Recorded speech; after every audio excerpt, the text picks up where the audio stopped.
mamá decía que las mexicanas nacemos de las flores, como algunos vienen del agave y otros del café, hasta que un día me pregunté, ¿qué pasaría si dejara de ser mexicana?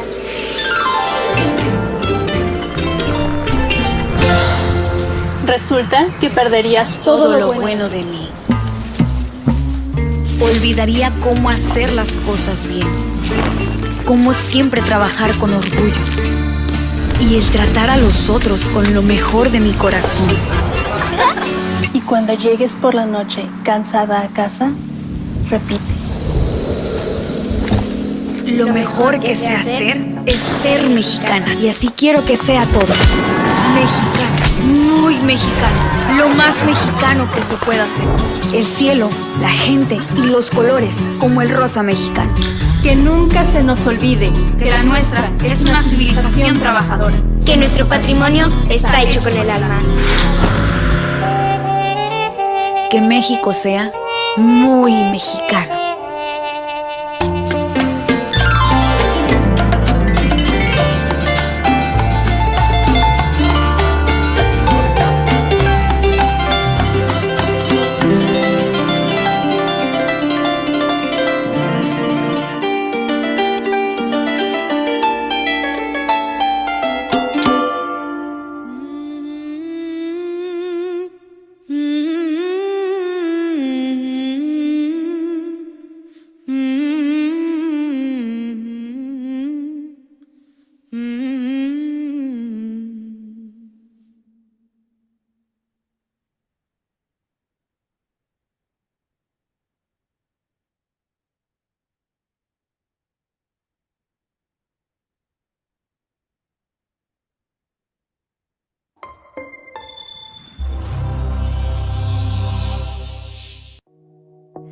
Bienvenidos al futuro del ecosistema de negocios en México.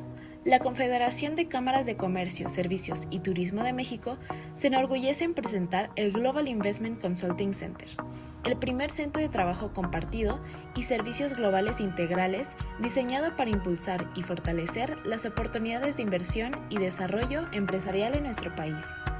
En este centro ofrecemos una amplia gama de servicios especializados que hacen posible que su empresa se desarrolle, se establezca y prospere conjuntamente con nuestra red empresarial en las 32 entidades federativas de México. Entre nuestros servicios, destacamos aquellos que harán la diferencia en su camino hacia el éxito. ¿Está buscando abrir una empresa en México? Le proporcionamos todo el apoyo legal y administrativo necesario para que su proyecto se establezca de manera rápida y segura. Si su meta es traer inversión extranjera, nuestro equipo de expertos se encargará de guiarlo a través de todos los procesos, maximizando las oportunidades de éxito para que su inversión tenga una base sólida para crecer, diferenciarse y llegue a un buen puerto. Para ello, nuestra ventanilla única ofrece varios servicios como aquellos necesarios para registrar sus marcas y servicios legales digitales de vanguardia, con la tecnología que mejoran la seguridad jurídica y le ahorrarán tiempo y costo. Pero nuestro apoyo no se detiene ahí. También damos la bienvenida a los inversionistas y sus familias, facilitando su integración en México para que su experiencia de expansión sea plena y sin complicaciones. El Global Investment Consulting Center no solo ofrece servicios, somos su socio estratégico en cada paso del desarrollo de su empresa, brindándole las herramientas y el acompañamiento necesario para que su proyecto tenga un impacto duradero y exitoso en México y más allá.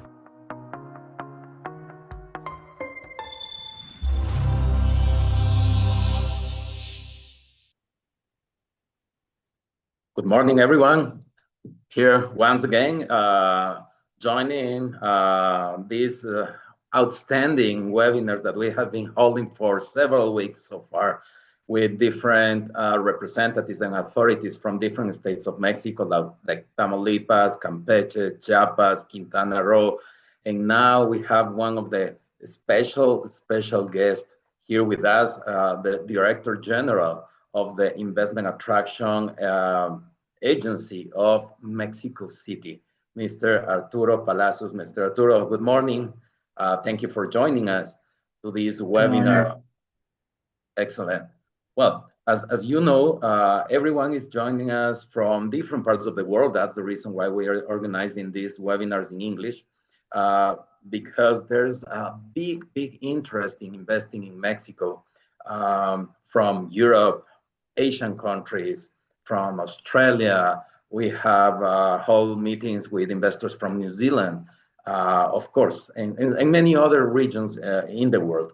So the Confederation decided to organize these webinars so you can have first-hand information from the most recent projects and business opportunities as well for trading. Why not? So the Confederation of Chambers of Commerce, Services, and Tourism is the largest and oldest organization. I didn't know, Arturo, that the Concanaco Servitur is as old as the Constitution of Mexico. I don't know. Wow. Yeah.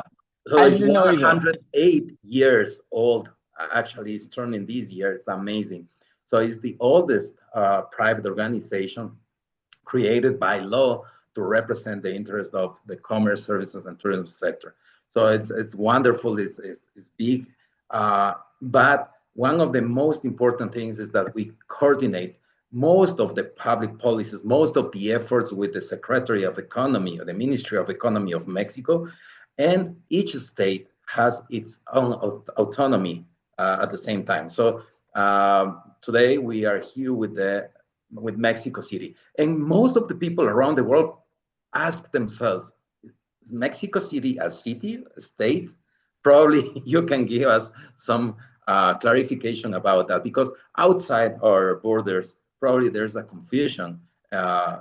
In the past, many people knew as a federal district, but as time goes on, probably we have to clarify for some of the people out there. So the Director General of the Investment Attraction of Mexico City, Arturo Palacios, holds a Bachelor in International Relations from El Colegio de Mexico, is how it is called in Spanish, and a Master in Politics and International Relations from Peking University in Beijing, China. From Beijing and Shanghai, he worked as a risk consultant for investors in China, managing a portfolio that included the 250 largest companies in the world. His most recent project supported companies in navigating shifting value chains and creating resilience mechanism for international business, facing multiple geopolitical, operational, and regulatory risk, and in mainland China, Hong Kong, and Taiwan. This is very important in these days, understanding the geopolitical risk, right, Arturo? Because we know what's happening in the region and how everything is shifting. So you have a clear view from outside, actually, because it's different to see things from inside out rather than outside in. So I'm really excited to listen to your presentation, thanks to that vision and that experience. Arturo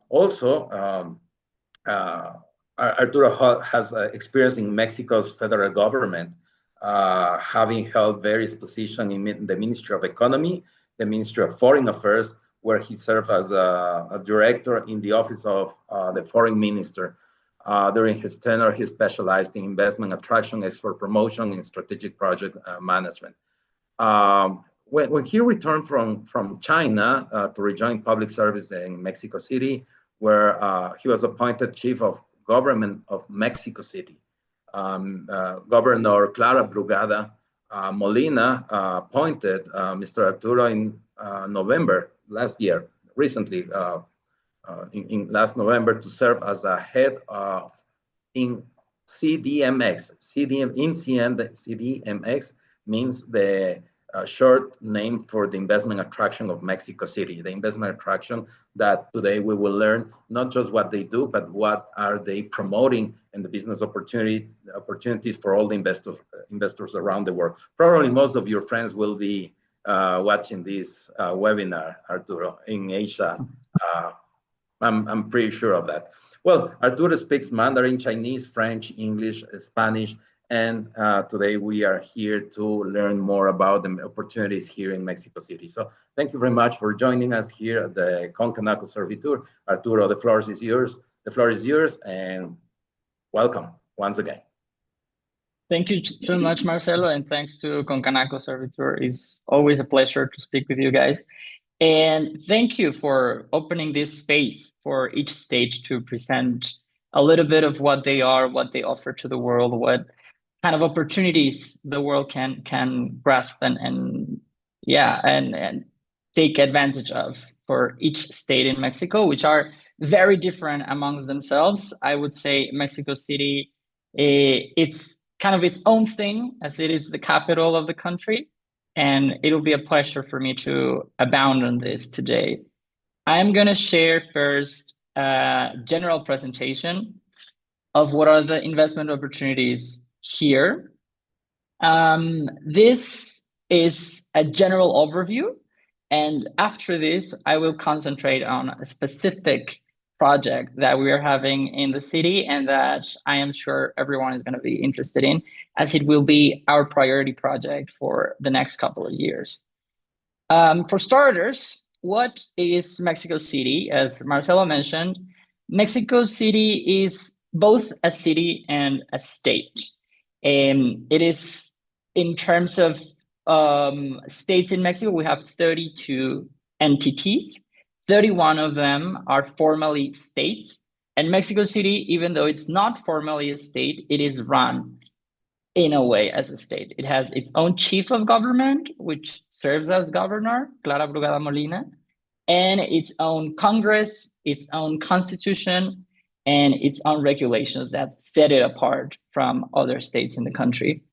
Even though it's less than 1% of the land in Mexico, it is more than 15% of the GDP, and it holds more than 9 million people.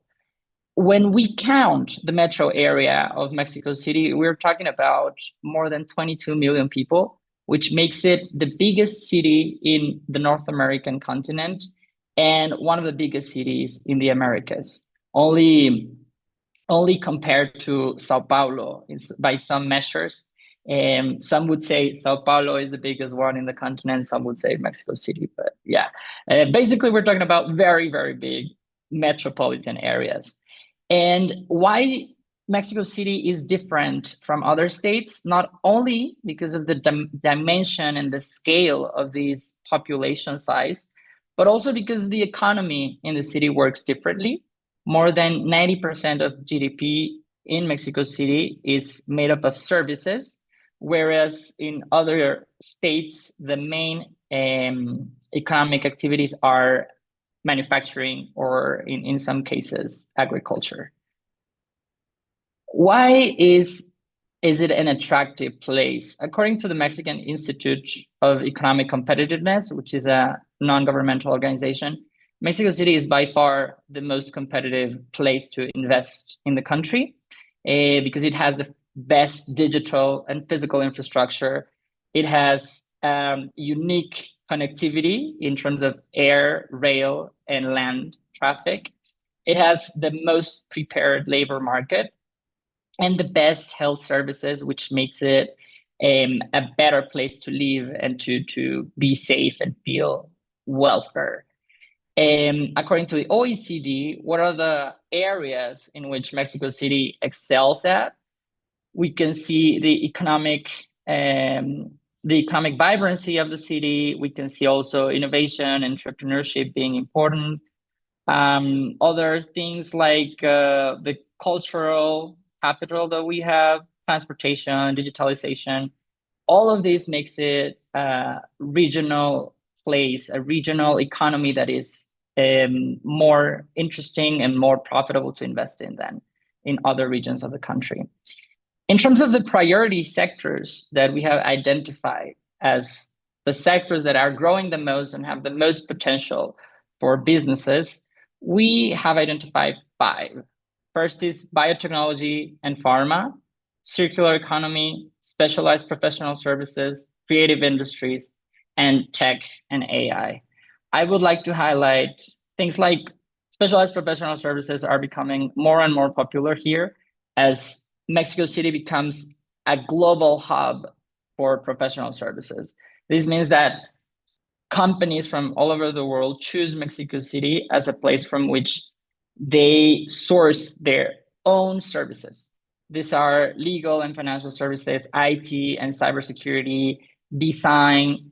It's not only having this call center in another country where you outsource customer service. We're talking about here high value added activities where people need creativity, where people need to be highly specialized, and that are these sorts of in-house services for many, many companies.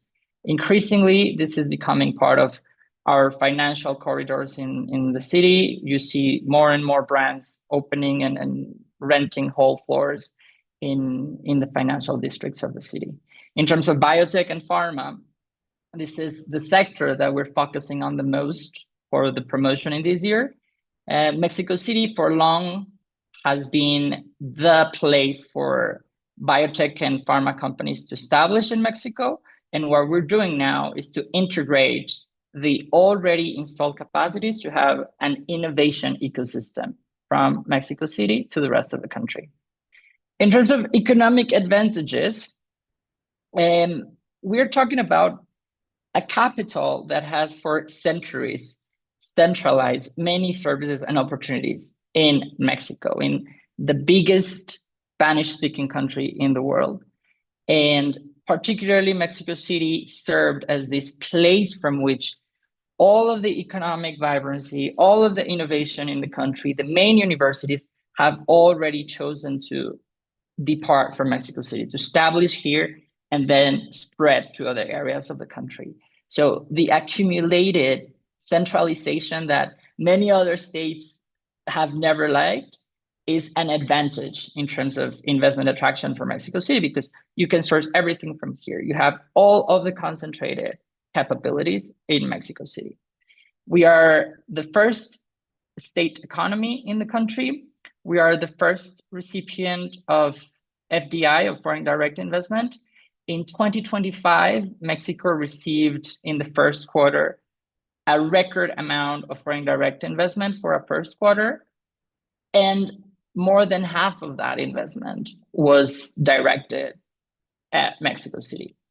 And in the last year, considering the annual amount of foreign direct investment, 39% of all of that FDI came to Mexico City.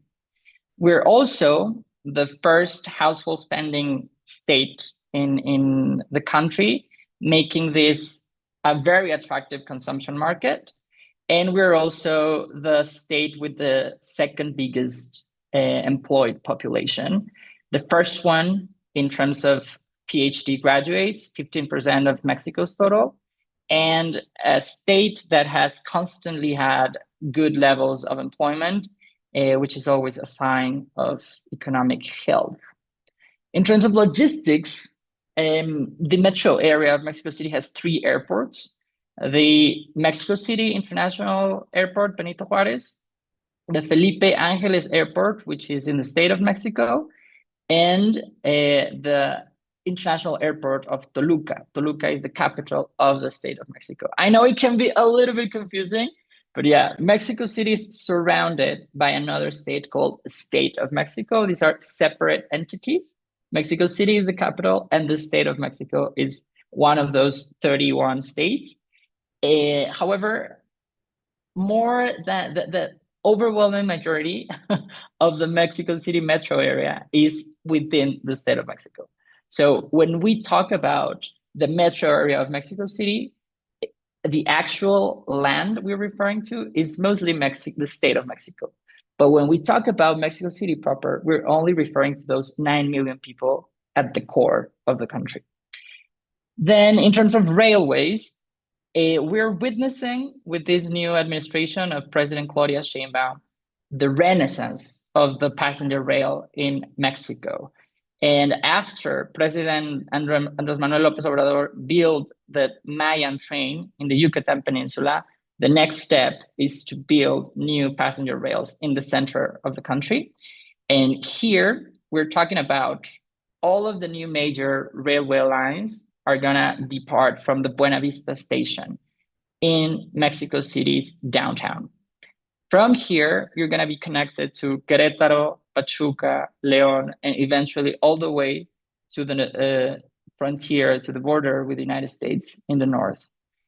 Besides this, we also are inaugurating a new intercity rail connecting CDMX, Mexico City, with Toluca, and the land port at Pantaco terminal is a functional customs within Mexico City that can connect you through rail all the way to the United States and Canada. And of course, because of the concentration I was referring to earlier, Mexico City is the origin and destination of all the major rail highways in the country. In terms of mobility, we're talking about a city that started building its metro in the 60s, and at the moment has 12 lines, 12 functional lines with almost 200 stations. We have this interconnection with Toluca in this intercity railway, 10 lines of trolley. Oh, maybe you can listen in the background. One classic sound from Mexico City is the gas being sold from house to house. So you're gonna hear maybe a couple of those traditional sounds from the city while I'm presenting today. We can't hear anything, but you can't hear it. No, we can't. Yeah. Okay, that's good, because there's a lot of noises in this neighborhood. But yeah, besides that, we also have the EcoBC network. This is the shared biking system with 9,000 bicycles in almost 700 stations. 7 lines of Metrobus, which is the BRT line of the city, that is going to be complemented with 2 new lines in this administration. The cable car lines, this is a very interesting one. For anyone who hasn't visited Mexico City, this is a valley. So we're surrounded by some of the tallest mountains in the Americas. And some of them are dormant volcanoes. And some of the city areas are on top of those. So to get there through traditional means of transportation, it is very hard. And the city devised this new way to connect downtown with the mountain areas. These are basically very long and very efficient cable cars.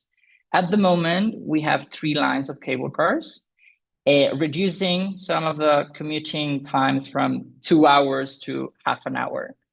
And by the end of the current administration of Governor Clara Brugada, we're going to have 5 more lines of cable car.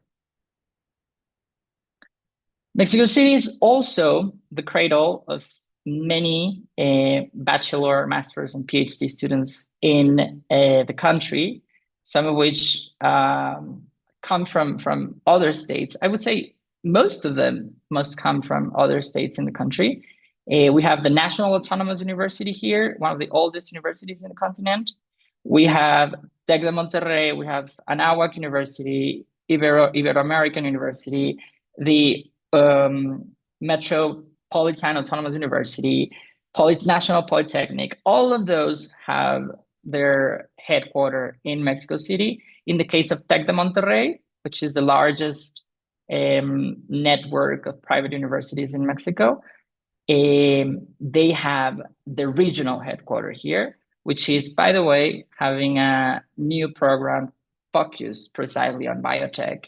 And I will abound on this further on the presentation. We have here also the biggest concentration of graduates for STEM, for finance, and for econ in all of the country, which makes this city super attractive for what I was mentioning earlier, the global business services centers. And finally, we are living under what our governor calls the Chilango moment. Chilango is how we call the people of Mexico City. So if you are born in Mexico City, or if you've been living for a long term in Mexico City, you're basically a Chilango. And we're having this wave of new people and of people from Mexico City feeling super happy, super proud of being here. We are attracting a lot of international talent, a lot of digital nomads, and record numbers of tourism to the city. This in part thanks to a successful security policy and to a more livable city, what I was mentioning earlier in terms of mobility, in terms of how walkable the city is, how green some areas of the city are, and how you can just choose very different lifestyles. If you like to live in the mountain and drive your car from the mountain and go to work from your little cabin in the mountain, you can do that. But if you like to live in a bustling downtown, that is another lifestyle. If you want to live in the Roma Condesa, bohemian kind of neighborhood, you can also do that and walk home and live in a 15-minute city. It's a city of many different possibilities. And people started to realize this in the last decade. This was exacerbated during the pandemic. And what we have now is these record numbers of foreign nationals registering to live in Mexico City. This has also been prompted by structural advantages of the city. In terms of how North America is integrated, we are closer from the center of Texas than Los Angeles or New York City are. It is less than a 3-hour flight, while you would need more than 3 hours to get from Austin to New York or to California.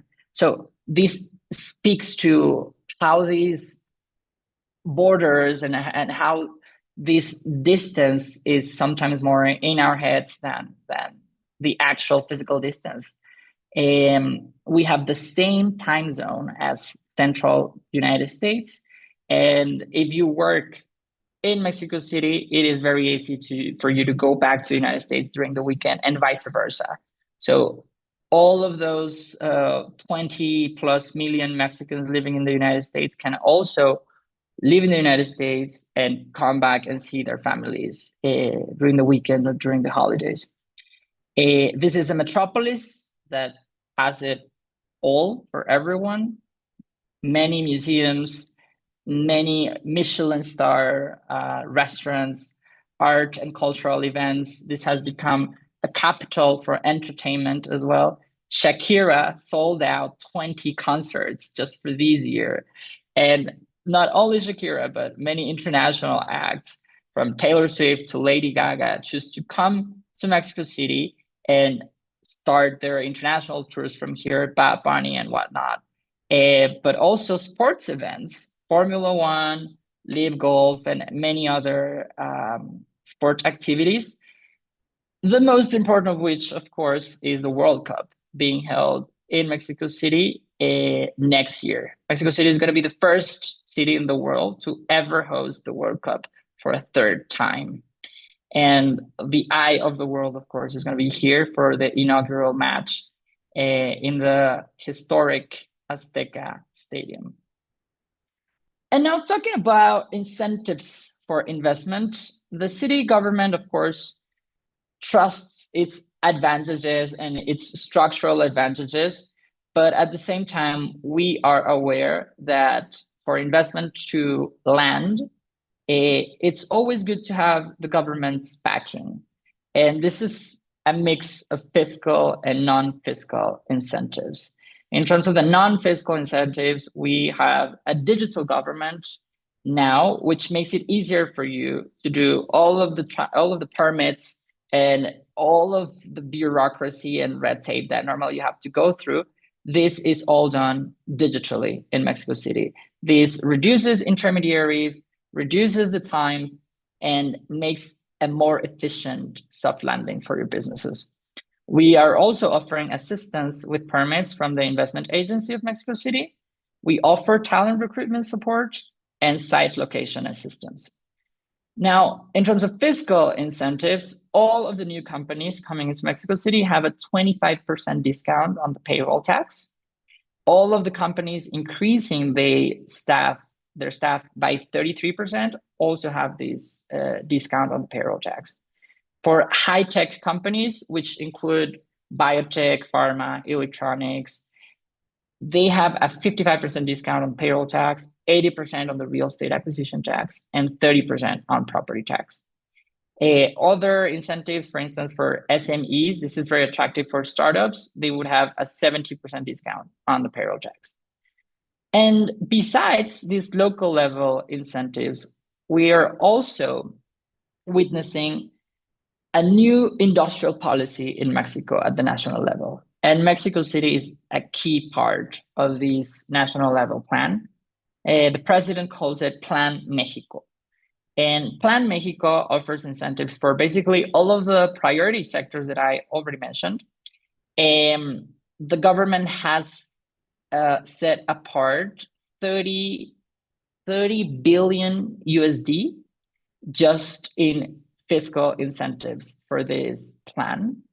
And they basically give you a tax return on all of the investments in new fixed assets for sectors such as biotech and pharma, specialized professional services, tech and AI, the film industry, for also research and development. If you build up a lab in Mexico City, all of the machinery and all of the equipment that you buy is going to have a 90% discount on the tax that you would normally need to pay for it. For any more details on how you apply for this program, please reach out to the email on the screen. This is the email of the agency, and all of our staff is ready to help you. You can write your email in English, or we can try it with Mandarin, Chinese, Japanese. We have many spoken languages in the agency, Russian, and even Hebrew. So you can pick from many different options, and we're ready to help you with whatever questions you have, whatever more details you need about the incentives, about opportunities, about partners. This is, of course, just an overview presentation, but many other details could be shared for specific questions and specific businesses. Now, I would like to go to the second presentation. Because as I mentioned, there are other specific projects that we're working on. And probably the most interesting and the most ambitious is the Health Valley. Health Valley is how we call the Mexico City strategy to become a biopharmaceutical innovation hub. What is this biopharmaceutical term? We're basically talking about biotech and pharma, not only for humans, but also for the agribusiness and vegetables and animals. When we talk about Mexico City, we are talking about this centuries-old civilization that decided to found a new city in the middle of a lake, in the middle of a valley. And since the very beginning, there was a vocation in the city to study life sciences, to study our natural environments. And this, for centuries in the Aztec Empire, created a set of institutions that have trickled down all the way to 2025. And that, as I'm going to show you, has created a huge concentration of talent, of structure, of institutions, and of installed capabilities of this very innovative and dynamic sector. Now, when we talk about talent creation, we see here a map of the south of the city. We have here 45% of population with higher education. We have here 2.5 million graduates in the city, many of which studied here at some point in their lives. And we talk about 400,000 graduates with master's or PhD, all of which are concentrated in Mexico City, and many of which are in the south. Who is particularly in the south? All of the graduates who studied some life science major at some point graduated from these universities. Universities such as UNAM, the National Polytechnic, the Metropolitan Autonomous University, Tec de Monterrey campus, Mexico City, and the University of the Valley of Mexico. When we talk about the south of the city, we also talk about a huge concentration of health institutions. Over 66,000 health professionals and more than a dozen of national level health institutions, of third level hospitals for respiratory illnesses, pediatrics, oncology, nutrition, rehabilitation, genomics, and many other specialties. And when we talk about the south of the city, we also talk about the cradle of civilization in the Valley of Mexico. Before the Aztec Empire, the Cuicuilco civilization built this circular pyramid in the south of the city. What you see there in that photograph is the valley as seen from the south. Cuicuilco pyramid has been there for, I think, around 2,000 years. And it was this first civilization of the valley studying its surroundings, studying the environment of the city, and conceiving this circular pyramid in a way in which they understood their surroundings, and in the way in which they understood their universe, in which everything is cyclic, everything is moving, the movement of the 4 seasons of the year, everything was somehow designed for that specific temple. And from there, the rest of the civilization in the valley spread.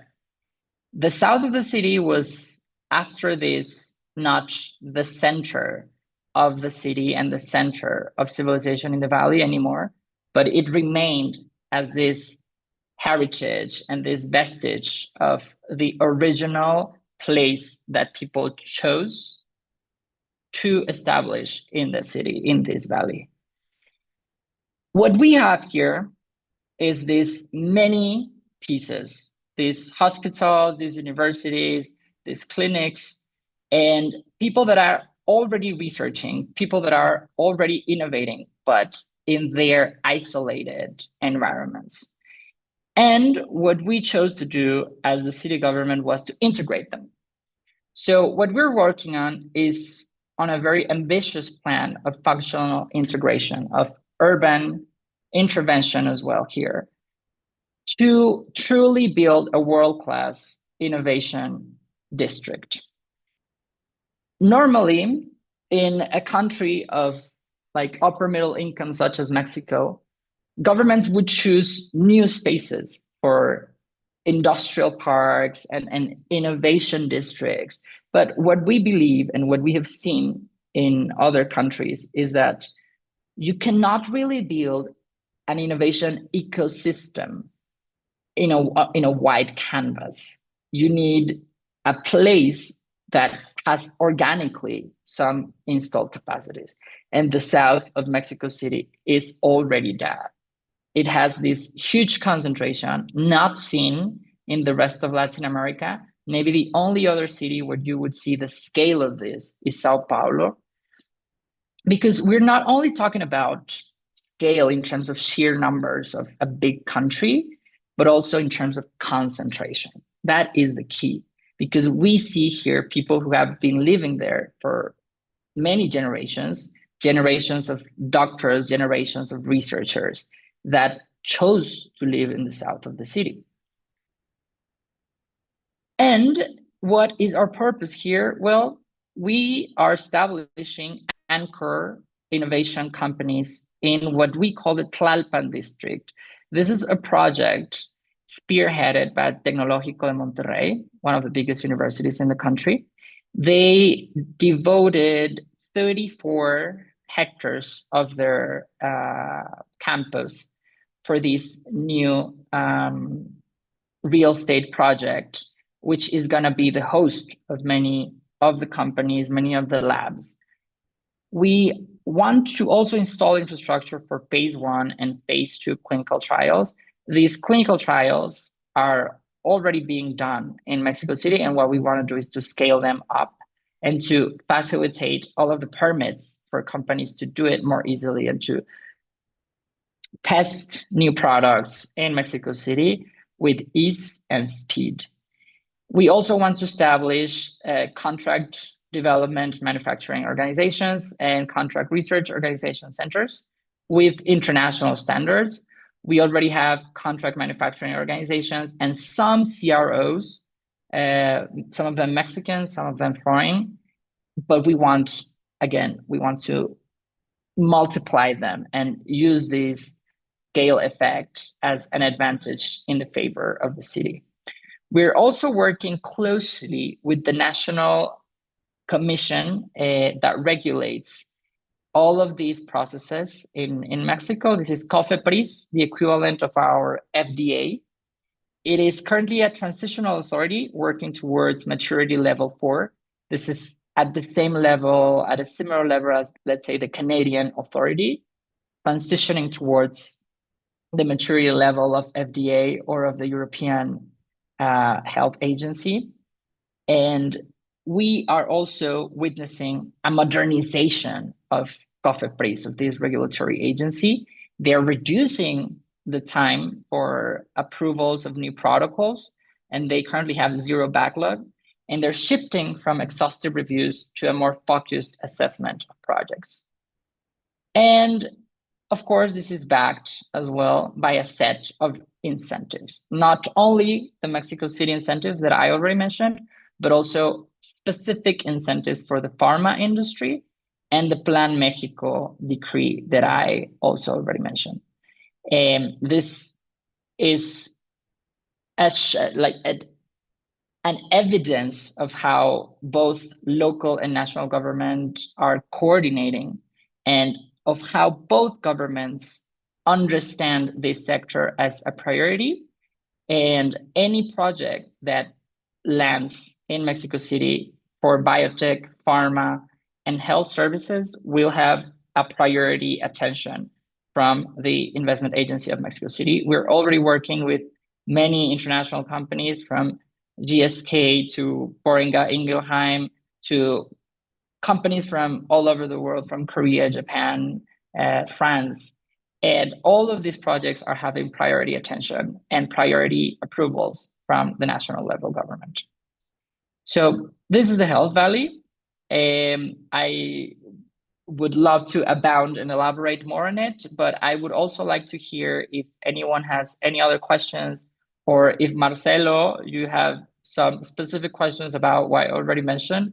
I would like this to be an open conversation here, but also in our contact details that I already shared, the email, that is also our telephone and our cell phones. Please feel free to reach out with any question, from the smallest detail to the biggest, more transcendental questions, and how Mexico is well suited to be a partner in the current turbulent times. Really, the message that I would like to convey today is that Mexico City is the ideal place to invest under the current circumstances, under circumstances of uncertainty in Asia, in Europe, in other parts of Latin America. Mexico continues to be a reliable partner, a reliable political system, a reliable economic system that has reached the most complex level of an economy in the whole Latin American region. This is according to the MIT measures of economic complexity. And truly, Mexico City is that hub for you to have a global business. So yeah, let me know if you have any more questions. Thank you. Excellent. Thank you very much. Yes, I have one question. It says, in order to invest in Mexico, it doesn't say Mexico City, but in Mexico, do I need a local partner, or can I invest as a foreigner by myself? Normally you would have a local partner, or you would need to establish your own company in Mexico. You can do this through a subsidiary, or to have a local partner. If you have a local partner, that's what I normally suggest, because it's gonna speed everything up because they already know how to do it. But yeah, many other companies come to Mexico and they do not need to have a big share of their business with a Mexican partner. What they do is they just come and they establish their subsidiary in the country. It really depends as well on where are you originally and how regulation is going to play in your favor. But yeah, we can also help you with exploring all of the mechanisms in which you can do that to establish a new company here. Thank you. A second question is, how big the company needs to be in order to receive the incentives? Really, we have incentives for small and medium-sized enterprises, which is really useful for startups. Mexico City has the highest concentration of startups in the whole country. And for all of those companies under, I think it's 20 employees, you have a 70% discount on the payroll tax, because we understand how hard it is for small companies and companies that are starting their business to scale up. So we don't want taxes to be a burden for small companies. And if you are a bigger company, then you can apply for all of the other incentives. But truly, the size of the company is not an impediment. If you're a tech company of 3 employees, it's the same if you are a company of 1,000. You are both eligible as long as you handing all of the necessary documents. Thank you. Excellent. I have, oh, sorry, the same person. For how long the incentives last? That's a good one. For Mexico City, you can only apply for the same incentive once, and it is going to apply during the fiscal year that you are in at the moment. So if you apply for the fiscal incentive in Mexico City this year, it will only apply for you until the end of December.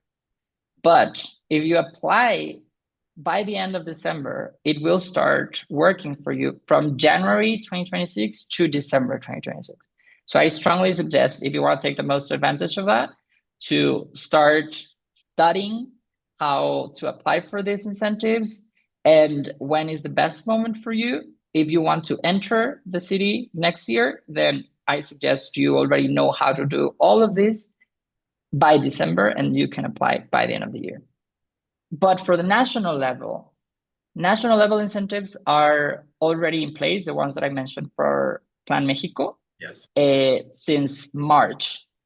And depending on the year, they have a different percentage. So from 2025 to 2027, no, 2025 and 2026, they have a specific percentage, and then 2027 to 2030, they have a reduced percentage, but it's like 5% less. So for instance, for biotech and pharma, if you buy machinery for that sector or for a lab in that sector, you will have 70% discount from 2025 to 2026. And then from 27 to 2030, it would be 65%. Excellent. Thank you very much. I don't have any other question, but I would love to hear a summary of what you have already explained in one compact conclusion. So I read in one of the last slides that just the incentives for this biotech valley is $7 billion. It's right. It's amazing. I mean, it's a huge amount of money. So can we say that the investment portfolio of Mexico is concentrated in biotech, or on the 5 sectors you already explained? And how, I mean, it's so hard to just say one amount of money, right? Because here we are talking about building as you mentioned, it's not easy to build an ecosystem, but it is actually an ecosystem. Yeah, several clusters actually put together. If we could just put in the imaginary of the people. But could you just summarize in a brief conclusion, what are we talking here about the size of investment portfolio of Mexico City alone? Sure. I would say Mexico City receives mostly investment for professional services, which include finance, legal services, and these sort of services. And what we're doing here is to scale up from a city that already has highly specialized talent working for global businesses to this talent innovating, and this talent being a force of innovation in itself. We're starting with biotech and pharma. And from there, we can go to other sectors, but we really want to focus on this one particularly because it has many positive externalities. Any country that has its own health innovation ecosystem is a healthier country, is a more creative country. And Mexico City is truly the only state in Mexico with the potential to compete globally in this sector. So that's why we welcome all of these companies. Thank you very much. Yeah, and the positive spillovers to the economy is incredible. Exactly. Excellent. Well, thank you very much, everyone, for joining us. As you know, we've been streaming in the social media platforms of Concanaco Servitur. Once again, Concanaco Servitur is the largest organization. 258 chambers of commerce, services, and tourism are part of this big confederation.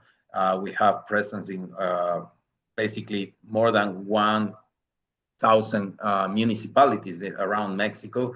So we are here to promote each of the entities or states, as you may understand better in the rest of the world. So thank you very much, Arturo, the Director General of the Investment Attraction Agency of Mexico City. We'll look forward to meeting you in the next webinar, and have a great day. Have a good night in Asian countries, since we have people from several regions. Thank you very much, and have a great day. Goodbye. Thank you. Bye-bye. Bye.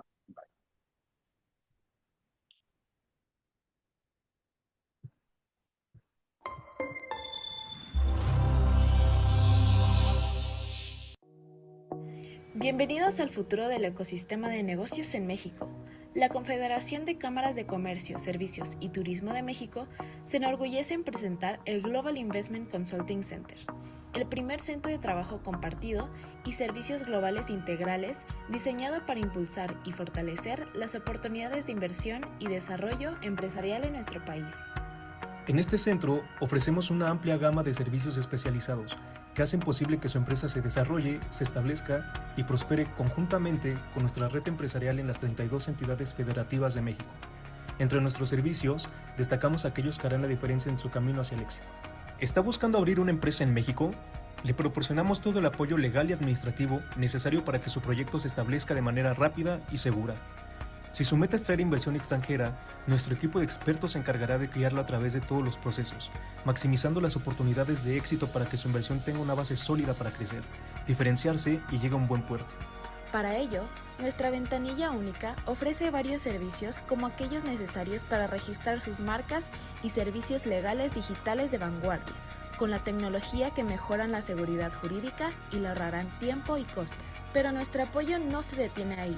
También damos la bienvenida a los inversionistas y sus familias, facilitando su integración en México para que su experiencia de expansión sea plena y sin complicaciones.